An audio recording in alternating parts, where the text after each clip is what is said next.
Just this morning, I mentioned to my partner that my digestion is slower since the weather started getting cooler. And he looked at me like I was crazy. Now, we've had similar discussions like this before, and it always went to the same place. And it can be kind of disconcerting. You start doubting yourself, start thinking, oh, am I wrong to notice that? And you can start defaulting to kind of a different way of thinking that isn't quite as sensitive.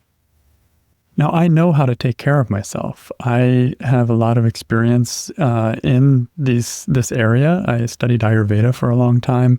I know that when the weather gets cooler, especially right after the hot weather, digestion can slow down. And I have noticed that if I eat some more spicy foods, then it takes care of it and I don't have any problem. If I don't take care of it, I can end up getting a cold or worse.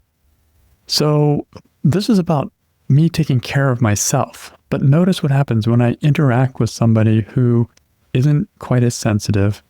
Then they may think you're just nuts. You're paying attention to such tiny things. And for me, that can just reduce my confidence.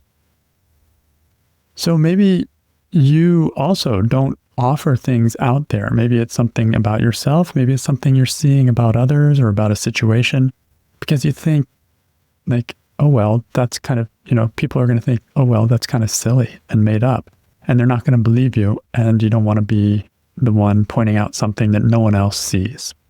So this has a lot to do with fitting in. And because we see things differently, we may feel like we don't fit in if we're speaking about something that others just don't see.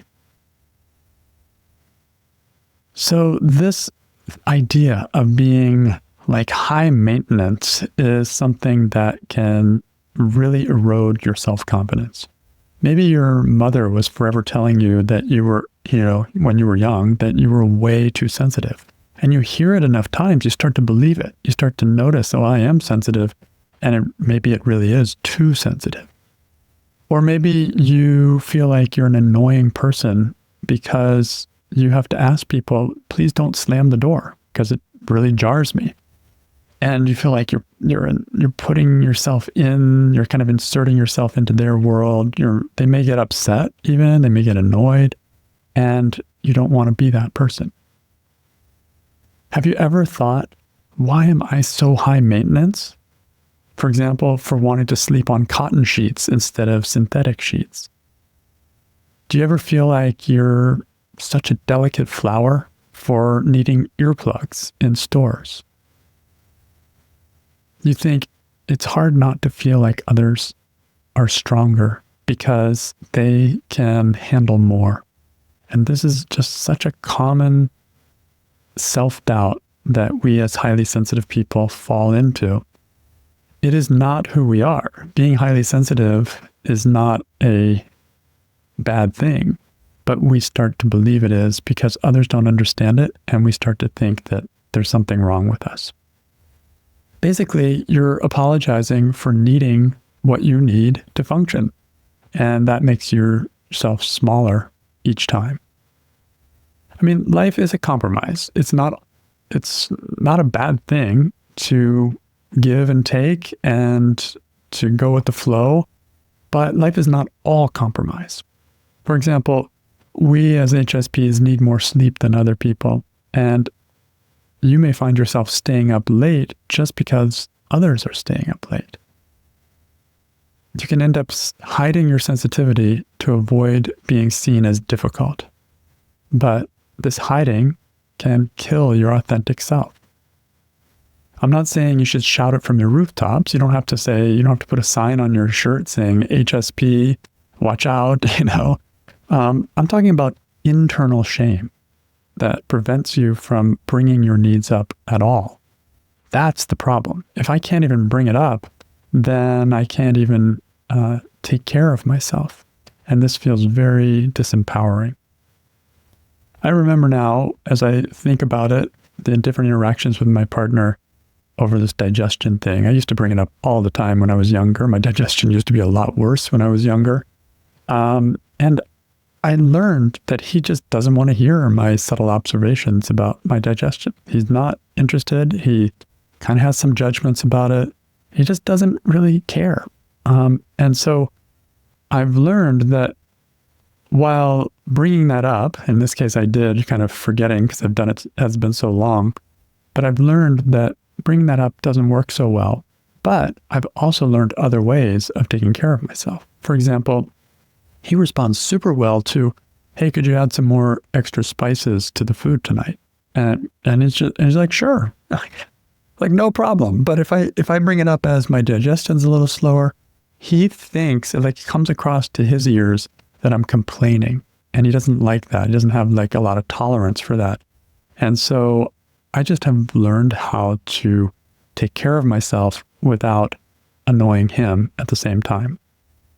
I mean, this comes from living with someone for a long time, and it comes with getting more confident that I don't need his approval for me to see my observations as valid. He also doesn't mind if I just simply take care of myself. I might just actually put some extra spice in the food myself. I know that works. He doesn't really care if I say anything or not, and I'm taking care of myself. So this is the main thing. It's not that you have to suddenly get everybody else to become accepting of your sensitivity. It's that you have to become accepting of your sensitivity. Otherwise, who's going to? So have you ever felt that your relationships suffer because you can't advocate for your needs without feeling guilty? Or you're building a life around other people's comfort zones while you're slowly suffocating in your own? This is something that can happen so easily for highly sensitive people. We don't tend to speak up that much anyway, and we tend to adjust to others, and we dislike conflict. And so it's easy to just start adjusting so much that our basic needs are not being taken care of. And that's a problem. So we have to take care of ourselves. No one else can take care of us. We have to notice what we notice and act on it in ways that will bring us back to balance. The thing is, you're not too much. There's nothing wrong with you, but you may have been convinced that you are. And now you're trying to fit a sensitive personality, sensitive soul into an insensitive box. And it's just not a fit. So the idea is that where we get caught is that my needs make me high maintenance and difficult to love.